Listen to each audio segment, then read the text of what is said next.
When it comes to the grief of losing my father, I will say that, and something heavy with my kids. If anything heavy were to happen with my kids, those are Yeah. the two things that I really just can't shake, and that will impact my day. Mhm. But I'm a very self-aware person, and Mhm. because I'm naturally very empathetic, I'm always thinking about like, how is my grief going to impact someone else? Yeah. And because some days it's harder than others, I don't want to have to think about anyone else. And I also don't want to ruin someone else's day. So I Mm. know when I've reached that limit where I'm like, hey, emotionally and mentally, I'm not there. And I'll just take a day off and I will clear my calendar. I don't care what I have on it. It could be a board meeting, it could be a potential client that I've been trying to work for a year. If I'm tapped out, I'm tapped out. Nothing is more important than mental health and emotional health. Hello, Melissa Crook here from the Feel Podcast. I'm so glad to be here with you this week. This week, I've got a friend with me that I've met here locally where I live in Central California. She and I met not quite a year ago, but she's one of those people that I feel like I've known forever. We had an instant connection, and I can't wait to share Carla Perez with you today. She describes herself as intentional, as compassionate and creative, resilient and malleable. I love the malleable piece because we learn and grow and evolve over time, and we expand. I mean, there's so many things to the malleability piece that I think are so important. I love that she mentioned that. And she's warm and genuine. All those things are 1,000% true. She's one of the most intentional people I know. And we're going to get into that today as we share her story and walk through these talking points. Carla, my friend, welcome to the Feel Podcast. Hello. Thank you for having me, Melissa. I'm so excited. I am too. Let's jump right into it. And you are doing this for yourself literally next week. And this is a bigger piece of this pie, but you have daily things that go into this too. I know. Talk to me about your self-care and your journey with learning how to take care of yourself well. Yeah, that's a great question. And I think it's especially important for women, women business owners, women mother business owners, Yeah. just to add that next layer. I know a lot of people have really grand, or at least something bigger than I do, but I'm a very simple person. It does not take a lot to make me happy. And so for me, my little thing that is an absolute requirement that is consistent self-care is I get up before everyone else to have my undisturbed cup of coffee. It's that little time for me. I'm a total morning person. My husband is the opposite. He is not. My youngest son is not. My oldest son is, but that's where I have to set that firm boundary and say, Yeah. I love you. Aside from a morning hug and, I'm so happy you're awake. I'll check in with you in 30 minutes. Let mom have this uninterrupted time. And I truly don't do much. Sometimes I check emails. Sometimes I'm scrolling on Instagram. I just like to have that like blocked out time to really just kind of digest what my day's going to look at my calendar, how I feel. Sometimes I'm not in a great, not in a great mood. And I'm like, okay, well, I got to pull it together. So it's just that little time. And I notice if I skip that, I feel off. My day feels disjointed. I love that because it's not a specific script other than this is my time to do whatever I need to do to get in touch with me. It is it's an intentional, healthy boundary that you've set. You've communicated to your family that love you, hug. Now I'm going to go take care of me for a while. And they understand that. They respect that. And it's a great example you're setting too, that yes, mom has all these commitments, partner has all these commitments, these things, but she's intentional about taking this space for herself. And then it's open for you to meet yourself where you are that day. There's so much, I think, power in meeting yourself where you are. So, all right, this is where I'm at today. What do I need to do to prepare to go and deal with all this on my calendar and my schedule, given where I'm at today? I think sometimes we try to overcomplicate it. And sometimes it's simple as just like, this 30 minutes is mine, me and my coffee and whatever I need to get me on the trajectory that I want to be on for that day. Which, and it's such an example of a healthy boundary. You're going on vacation next week. You're setting intentional time. Yes. You're not going to answer your emails. So I think it's so important to remember that we can be busy doing all the things and still make time for us, because that, I would say, you doing that allows you to do all that you do. I mean, so they are good. They go hand in hand. And so you have because I think too, we overcomplicate boundaries at times. It's like simply identifying, here is my schedule. This is where I go. I've let people know, they know not to disrupt me and bother me with that. And so this is how I'm going to, proceed. Next week, I go on vacation. This is what I'm going to do. I'm not going to answer emails. I'm going to be very limited on my phone so I can be present. I'm going to stick my toes in the sand and be happy. I mean, so within all of that, I think it's like being busy is not an excuse for not taking care of you. Being busy is the absolute reason you need to be taking care of you. Absolutely. That's super powerful, because I think women, especially, we have this like mindset. It's almost like this built-in guilt that happens the moment we become pregnant or become mothers, should I say, where it's like, well, if I'm taking the time to go get a mani-pedi, then I'm sacrificing something in the house. And it took me a long time to learn that's okay. It's okay to let the laundry pile up if you need that break. It is okay.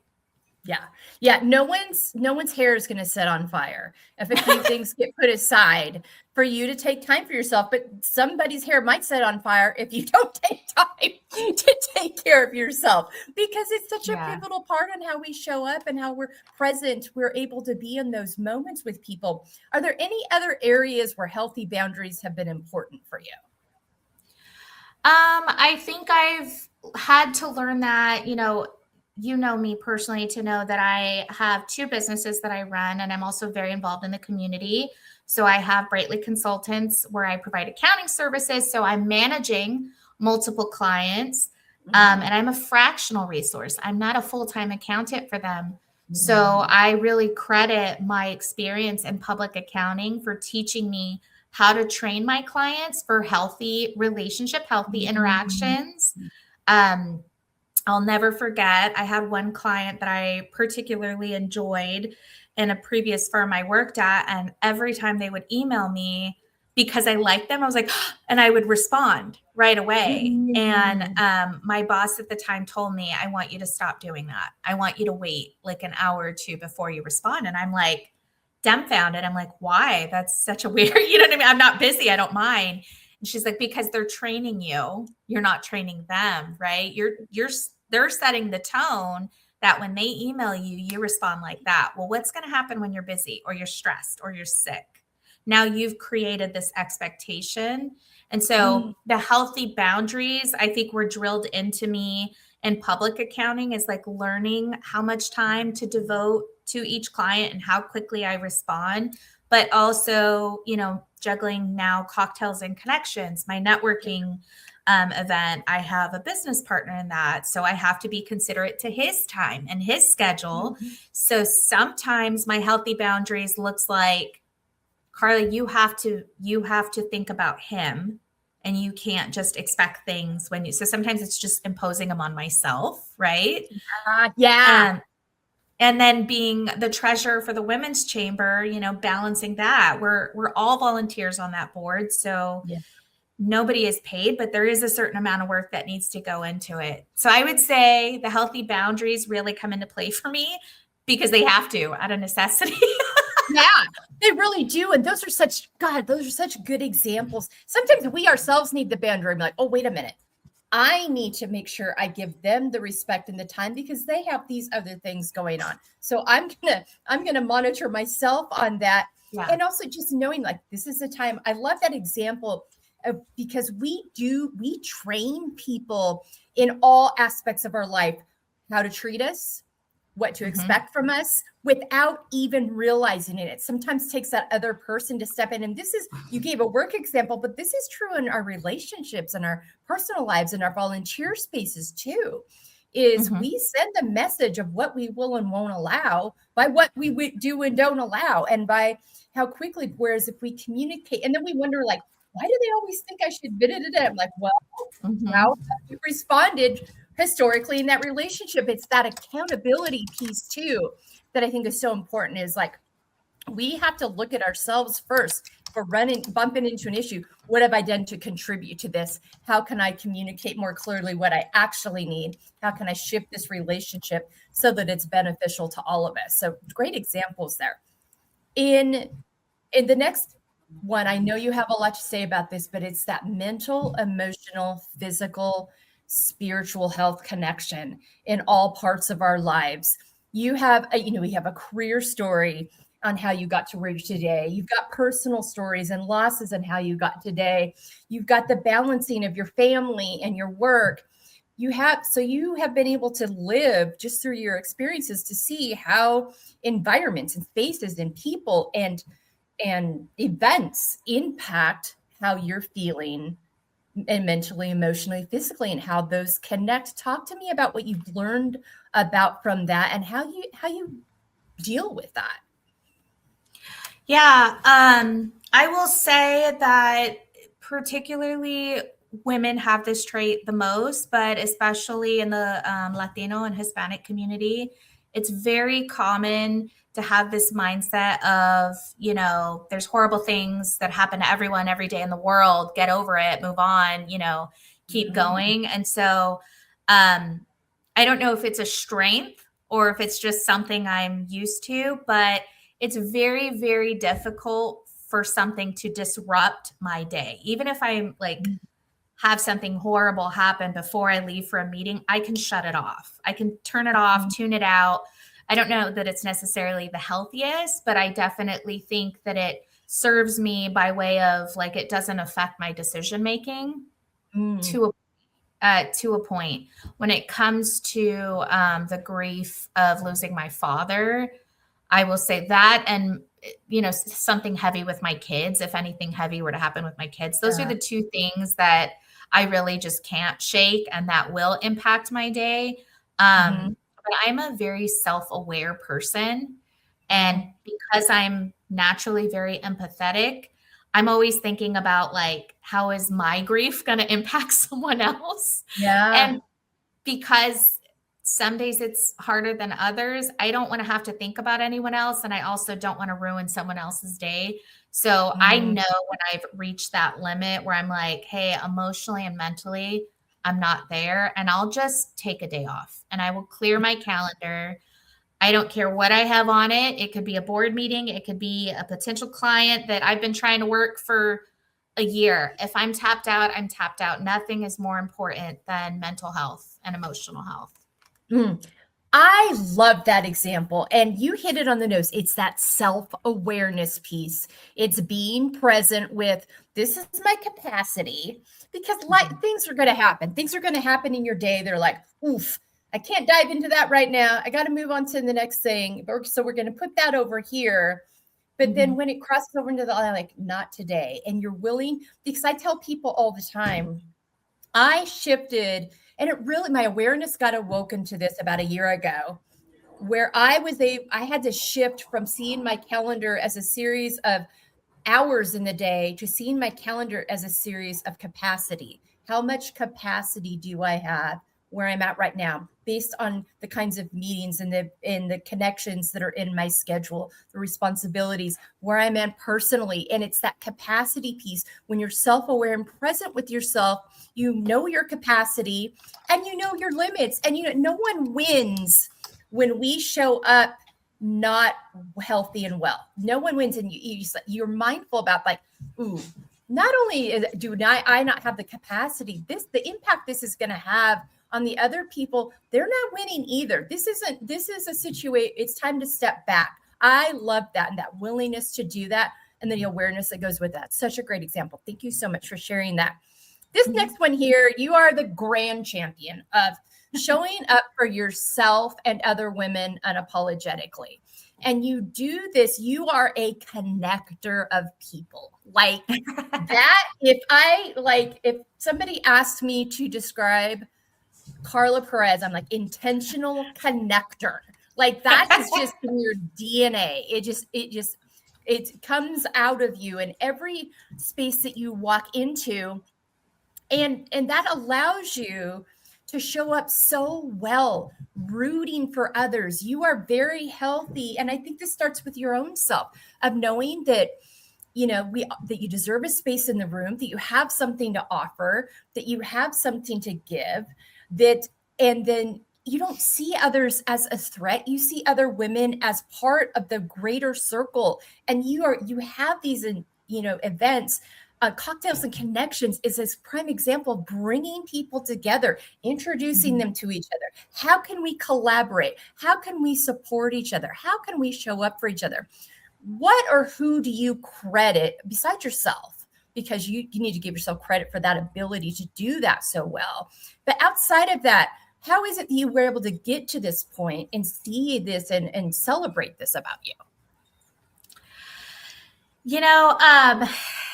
I'm not entirely sure. I think you kind of touched on, I've always been like this since I was a kid. I don't know how to shut it off if I tried. I'm just like a very inclusive person. And I can remember as far back as probably kindergarten, first grade. If I remember one time we had a kid that joined the class, and I want to say she was from Armenia or somewhere. English was her second language, and she was struggling with it, but she was trying, and she would kind of isolate at recess, and all of the other kids would just, go on playing with each other and living their life. And I just thought it was the saddest thing. And so I would go and I befriended her, and something about it didn't sit right with me, knowing that there was somebody feeling isolated or unwanted or rejected that didn't need to.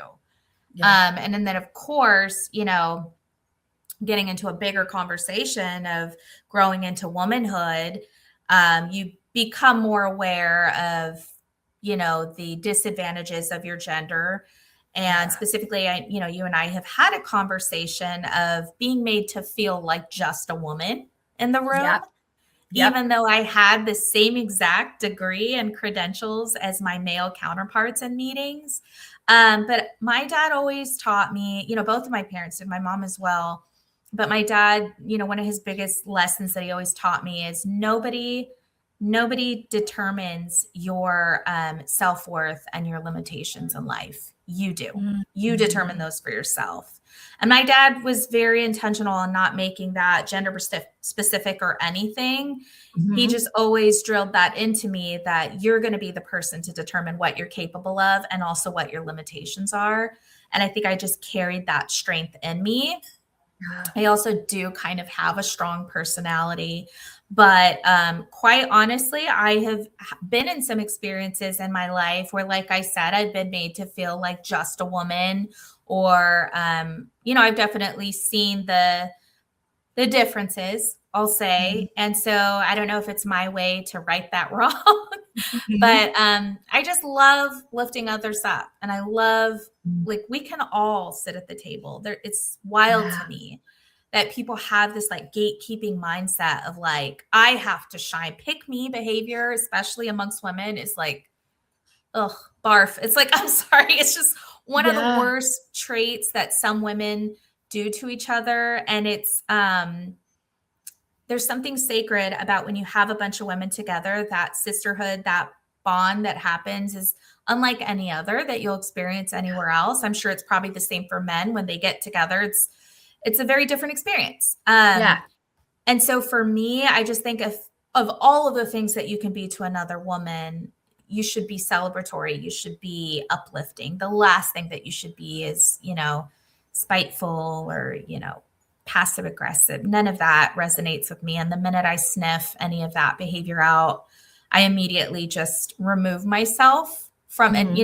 Circling back to healthy boundaries, that's one of them. Is I'm very cognizant and aware of the energies that I'm around because I am an empath and I do absorb. And so the Yeah. minute I pick up on that energy, I'm like, nope, not for me. But yeah, and being in the women's chamber gives me that platform, that opportunity to hopefully be a positive example for women and how we can show up for each other and support each other. And I just love spaces that are collaborative and creative and inspirational. It just fills my cup. Yeah. Yeah, absolutely. And that really like is the whole aura that you carry. You and I met in the women's chamber. I mean, this is a gathering we have seen and continue to see the power of bringing us together and sharing and offering up and supporting. It's so much more supportive. It creates so many more opportunities. And I think when you run, I guess, we will run into those women who aren't there. And it's like, people ask me, it's like, what do you think it is? I'm like, it goes back to your own self-worth and your own value and what you believe about yourself and what you believe is necessary when you're trying to survive. And so it's going back and getting curious, rather than judgmental is what I try, using that curiosity lens. And then just know not everybody's going to be for everybody, and that's okay. Yeah. But that doesn't mean that doesn't mean any harm or hurt has to be done or any spitefulness. Just walk away. Just walk away. And but that connection, boy, if we're going to change, now you and I have had this conversation, if we're going to change narratives for women, it comes with us doing it together. It comes with us doing it as a collective and celebrating all of our unique strengths and all that we bring to the table. And you do that so beautifully. I mean, you started Cocktails and Connections, a year ago? And it is thriving. It is thriving. It is the most energy imbibing events. I like, as soon as it comes out, it's on my calendar. Like, I know I want to be part of whatever's happening there. And because of what it represents, I've gotten the great joy of being a part of it. I've gotten on both sides, both participating and just going into it and connecting with people. And so much so that there's a gal that I mentor at Fresno State, and I brought her with me to the last event to kind of introduce her to what's possible out there for women when you make connections, when you meet people, when you support each other and find those ways that are authentic to you. And that's what you and Roman have created with that, which is so beautiful. All right. And this goes nicely into, your why and your values really leading you. That is so true for you. So talk to me about the why and the values that get you up every morning and lead you to do what you do. My why from a professional standpoint, very early on in my public accounting career, I can't remember which firm, but they had me do one of the assessments. And I found that I am somebody who really thrives off of being helpful to others. I love to be of service to others. There's a great satisfaction that I get from making someone else feel good, right? Especially when I can do it with my expertise. Then that's like a 2-for-1, right? But my why on a more intrinsic level, right, when we're talking about who Carla is as a person, is unfortunately I had to find this out in the most painful way possible by losing my father, in my opinion, far too early. I realized how finite life is. It really is. It's short and it's over like that. And at the end of the day, I want to live a life that I can be proud of, that has meaning, that has impact. I could be a billionaire and that really could not count for much if I'm a horrible person. And if all I do is make everybody around me feel miserable. And, I think people like that in the world, we've seen them, they exist, right? They don't look happy because happy people don't put other people down. So for me, I know what the riches in this world are. And for me, it's the beautiful relationships that can never be replaced. The relationship that I had with my father, that I have with my children, that is something that you can't quantify. And so for me, my why is just making sure that I am living life the best way that I can, learning every day because your learning never stops. and just really trying to set a good example for other people that like, I don't know. I believe in goodness. I believe in compliments. I believe in kindness. I think if we had more of that in the world, we would have a lot less passive aggressive behavior, you know, all of that stuff. Yeah. 100%. You walk that really, really well. And which goes into expectations. I mean, you have a very specific set of expectations for how you will show up, what you want from your relationships, how you want your life to be lived and amplified. But you're also very finitely aware that there are societal expectations that are put on us as women that we have to like tear down and kind of take apart and realize these things are not necessarily true.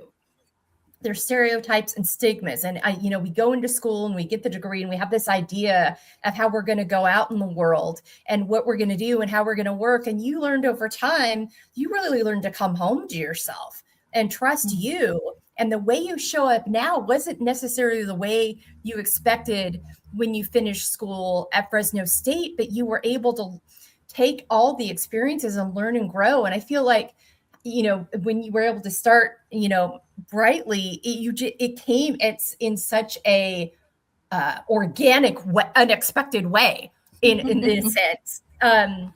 Would you agree with that? And how Yes. and how your expectations now are really truly aligned with you and also have shifted over time? Yeah. I always talk about my journey into starting Brightly. I say it was impulsive. It really wasn't. It was very professional. It was, I gave them the 5-week or whatever it was. I think it was a 5-week time frame at the level that I was at. And the firm I was at, they wanted 5 weeks from me, but I gave them the allotted amount of time. But it was impulsive in the sense that it was literally from one day to the next. I just woke up one day. I realized I was just not happy, and it didn't matter how much money I made. In fact, I noticed a pattern of the more that I made, the less happy I was, and the more that I felt like my life was not within my control and I was struggling. So anyways, I made the decision from one day to the next to just quit, just resign. I didn't have anything lined up. I dabbled with the idea of like, I'm leaving accounting altogether. I'm going to be a caterer. That was short-lived. It was fun. Don't get me wrong. And it was a beautiful experience, but, it also, I realized like catering is not for me. My hat's off to people that are in the food industry because it's a lot. It's a lot. But when I had this moment of like clarity, I had a previous client reach out to me and say, "Hey, Carla, we lost our accountant. We're in a pinch. We need to get financials to the bank. Can you help us out?" I'm like, "Sure. Yeah, no problem." Freelance work. And then it happened again, 2 more times. And I realized, maybe accounting was never the problem. Yeah.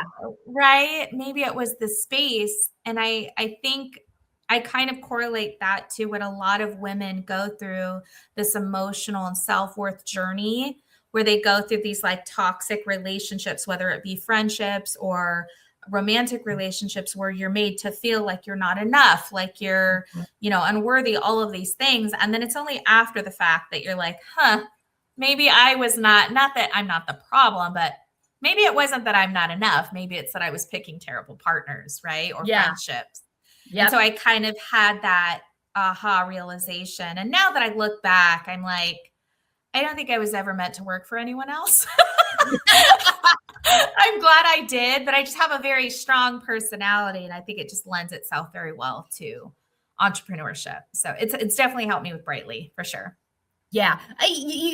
You're not afraid to connect with people. You have what it takes you got to have something within you that's not afraid to go out and approach, that's confident, that know what you have to offer and be part of it and be able to run it and be consistent and have practices and programs in place that keep you accountable. It also says a lot about you that people reached out to you after the fact in terms of the Mhm. quality of work that you did for them, that they trusted you like that. That's a big thing, especially when you're talking about people's numbers and businesses. That's not nothing. And I think that just speaks more to your character and how you, like that you were the one they thought of, which is why you will continue to thrive and do well, because that is who you are first, is just that quality human.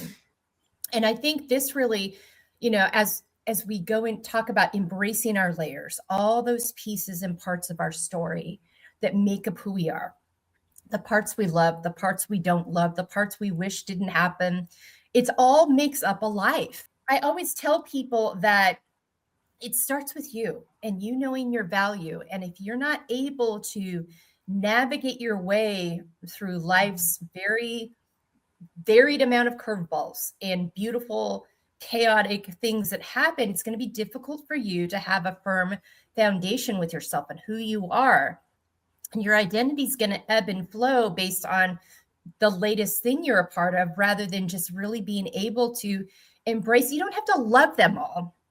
But I talked about curiosity over judgment earlier. That was a game changer for me, where I approached those layers that I struggled with curiosity rather than judgment, to allow myself to name them, to allow myself to acknowledge them and give them the space they needed to be moved through and added to, like, this is a chapter in my story. And how do I live with that, move forward from that, and continue to evolve and grow? So talk to me about your layers journey. Yeah. I think my layers journey has been happening over the last 20 years. Let me start there. Because who you are at 20 is not who you are at 30, is not who you are at 40, right? And then layer in motherhood, and I'm on my second marriage, so that also kind of added to the layers. But I've learned over the years that I've learned to identify. My dad was very, very big on accountability.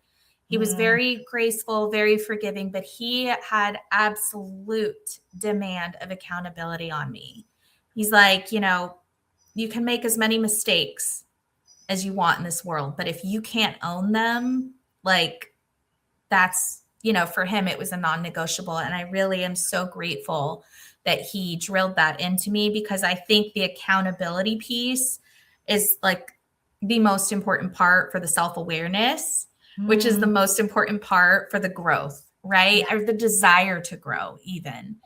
I'm not going to sit here and say that I'm this like supreme person that has it all figured out, not even close, but I'm pretty proud of and happy with the person that I am. And I think that starts with identifying the parts of yourself that aren't so great, right? And doing one of two things: either learning how to navigate and interact with other people with those pieces without impacting them or projecting, right? Or fixing those pieces. Yeah. And so just being aware of that, I've just learned over the years, I feel like, when you meet people that are kind of like people pleasers, you start to see a pattern, which is, I think that they were maybe never taught that it was okay to make a mistake and it was okay to not be great at something. And I think I was just blessed and fortunate that I had amazing parents who let me make mistakes and let me make the mistakes, but they also demanded that I realize and acknowledge my error in it and what I could have done better. And because I created that space for myself of allowing mistakes to happen, but owning them, I was able to evolve, right? As we all should. We all should continue to evolve. And so because of that, I have a strong sense of self. And so I walk with my layers, right, into every situation I'm in. They don't budge depending on who I'm around. Yes, there's that consistency. Yes, I think that's so important, and such a powerful, when you are taught early, because I think that when, the disservice that we do to our kids when we're raising them is we're afraid to let them fail. And I don't even like the word fail, because fail indicates you can't come back from, and you can. We don't, it's like, they need to have that safety net of making a decision that might have a consequence they don't love. So we can kind of, I'm like, okay, so what do we do with what we have now? This is here where we are. What, instead of you're like, oh my gosh, I can't come back. Yeah, you can come back from. It's a choice. We get to choose in every situation how we're going to deal with that, whatever it is, that horrible thing we have no control over, or that exciting thing, or the thing that we were squarely in the wrong about. Whatever it is, we have a choice within that. And that accountability piece in what part is mine? How can I show up healthier? What did I learn from this? How can I shift? Or is this just a situation or relationship that's not healthiest for me? And I need to simply communicate a healthy boundary or expectation, whatever that case may be. There's so much power in the fact that you learned that young and that was modeled to you, so that you could carry that into adulthood to navigate everything that life will bring you. I think that makes such a huge difference. And I say all the time, and I wrap up my episodes with this now: you are valuable, you are worthy, and you get to choose. Do not abdicate that choice and that responsibility that comes with that in what you do with all those things. And again, curiosity rather than judgment. We don't need to beat ourselves up. You can own something and be accountable without beating yourself to a pulp about it. And how you talk to yourself about it, and what kind of words you use to describe yourself, the situation, all of that plays into it. But I go back to this was something that you learned from the get-go, and that makes all the difference in the world. Yeah, I think so. Yeah, absolutely. Well, this goes nicely into, in living out feel, which you do really so organically, finding empowerment, embracing layers. That has not only, we've talked about how that's not only impacted your relationship with yourself, it's impacted your relationship with other people. I don't think we can undervalue, and I've seen this myself. We have 3 grown daughters with a very present father who they all adore and love. The power of that father-daughter relationship and what that does to set the tone for how you feel about yourself is pivotal. Like it permeates in all the ways you show up in the world. I see it permeate in my daughters. And I also see the impact with women who don't have that, and how they struggle with knowing their value and knowing who they are and finding their way. There is a connection there. Yeah. I joke around a lot, but it's 100% true when I say my dad raised me to be the son he never had.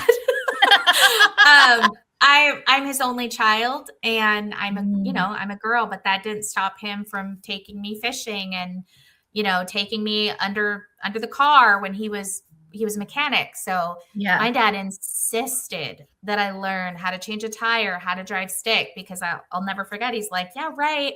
I'm not going to let you be at the mercy of some high school boy who's like, oh, I can't drive right now. Right. And he has a stick shift. Like, you could get yourself out of a dangerous situation if you needed to.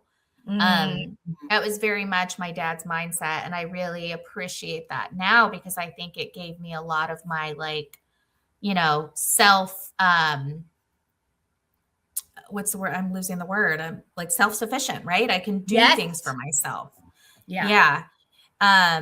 But yeah, there's something special about a relationship between a father and a daughter. And I miss my dad every single day. And, the sad part about all of the success that I've had over the last 2 years is that the one person that I want the most to call and talk to about it, I can't. Yeah. I can't. But I'd like to think at the end of the day, I'm still just a little girl who loves her dad very much and is trying to make him proud. Yeah. Yeah. But I think in such a healthy way, because you don't need it for affirmation. You just, because of all that he poured into you. And I see that with our daughters as well. There was no gender, people would come up to my husband all the time. Oh my gosh, you got 3 daughters. I'm batting 1,000. And the girls remember him saying that. And they remember as little girls hearing him say that, and how that made them feel that they weren't, there was no, they weren't less than, they weren't a disappointment. He wasn't sorry that he was just embraced and loved. And he coached all of them and did all that he taught them how to golf and, all the things that he would have done no matter what. So yeah, but I think there's just so much value in that, just that understanding and that connection. And so I wanted to point it out, that relationship, because I've seen it so vibrantly through you, and I've seen it so vibrantly with my own daughters. But also it really informs, because you know who you are. You mentioned it earlier when we were talking about the unapologetic piece. You know who your people are, and you know when you need to walk away, and you don't spend energy or time surrounding yourself with relationships that don't value you and that you value. There's a reciprocity there and a like-mindedness in values and care that matter. And that's informed starting with your relationship with yourself. Yeah, agreed. Yeah. And you model that so well. Like people are like, oh my gosh, but you really do. I mean, you really do. You really embody that. All right. We're starting to narrow it down here, wrap it up. Talk to me about 5 activities that nourish you. Yes, I wrote them down. Okay, so the first, I'm so excited, is going to be next week, a reality, and it is beach time. There is something spiritual for me that happens when I go to the beach. Like, everybody loves the beach. Yes, of course, it's pretty, but literally it's like earth moving for me. It really is. It's that reset that I need, because when I'm at the beach and I kind of close my eyes and I think about, what do I feel when I'm at the beach? I feel very small, and I need that. I need to feel like just a grain of sand in order to reset. I need to not be, because I'm somebody that's always doing and moving and achieving and planning. And so I need to just shut all of that off, and everything gets very quiet for me, and I can just enjoy the sun on my skin, or even if it's overcast, like the beach there's never a time where it's not beautiful. Yeah. But it's not even just me. My kids are the same way. My husband, some people laugh at us because we always go to Pismo every year for a week. And they're like, what do you do in Pismo for a week? I'm like, nothing. And that's the best part. We do nothing. Yeah. We sit on the beach and we look for shells for 20 hours, Yeah. So beach time is definitely an activity that nourishes me. But of course, that doesn't happen all the time, right? Sure. We're intentional about at least once a year. But hopefully next year we can bump that up a little bit. Another activity that I really, really enjoy is going to thrift shops, estate sales. I was raised going to thrift shops and estate sales and yard sales. I love the hunt, searching for the diamond in the rough. It's just so fun, and it's relaxing, and I love it. And then I also just kind of do this weird thing, especially at estate sales, where I look at, china or a vase or something. And I'm like, oh, I bet you, 50 years ago, she got this on her wedding day. Like, that's where my mind goes when I'm in. Yeah. Well, because at the end of the day, it's kind of jarring when you think about it. When we're gone, what happens to all our stuff? And what about the stories? Exactly. The stories that the stuff carries. So I like to kind of imagine the stories in my head. One thing I really, really love to do, we try to do it with my husband when he can, but his schedule fluctuates. We love going to the movies with the boys. They're at that age now where they really enjoy it. And so I don't know if you've tried the 4DX yet experience. Have you? Yes, we have. Brady is a movie buff guy, big time. Yeah. That is a big self-care piece for him. Yeah. Nobody prepared me for what that experience was like. And I was like, I feel like I just got jumped for an hour and a half. Right? I was just like, you kind of have to mentally prepare yourself. And if you don't know, it can be very whoof. Yeah. It's a lot of bumps and thrashing, but it's a lot of fun. The kids love it. So we love that they're at that age now. Yeah. I really love, although I don't always have the time to do it, but I love cooking while listening to music, specifically salsa. If I have the chance to listen to salsa and cook Puerto Rican food, my dad was from Puerto Rico. And so it's my connection to him. It's just, it's great. I love doing it. Yeah. And another thing that I've gotten really good at, I never used to do this. I'm super proud of myself for this. And it is like just relaxing, taking a nap for no reason at all. A 30-minute nap. I took one yesterday and I was like, oh my gosh, this is great. You cannot underestimate the power of a 20 to 30-minute nap. Yeah. It is a game changer. And sometimes you just need it. And I'm glad to hear you do that because you're going all the time. Yeah. And sometimes watching you buzz around is like, but it's good to know because those things are important. Those are those little pieces of self-care that we underestimate the power of them. So good. Oh, I love that. 5 words on how you want to feel the next 6 months. Okay. I was taking notes as we were talking because some of them were coming to me. This is very unrealistic, but I would love to feel even 20% more prepared in my week. I notice that when I have that start, that 30-minute coffee that we talked about, I feel like, okay, I know what my day looks like, but that doesn't always translate to like, and I'm 100% ready to go, right? Sometimes it's just like, we're walking in now, so we better figure it out. And maybe that never comes, maybe you never feel 100% prepared for all of the things that you have to juggle in that week, especially as mothers, wrenches get thrown into that, especially when kids will tell you, Tuesday night, oh, this is due tomorrow morning. We have to make a solar system, Oh my God, so true. We had that one time. We had that one time with our youngest, and she's like, "So I'm Mount St. Helens for the state history." I'm like the mountain. Yes. So I get that. Yeah.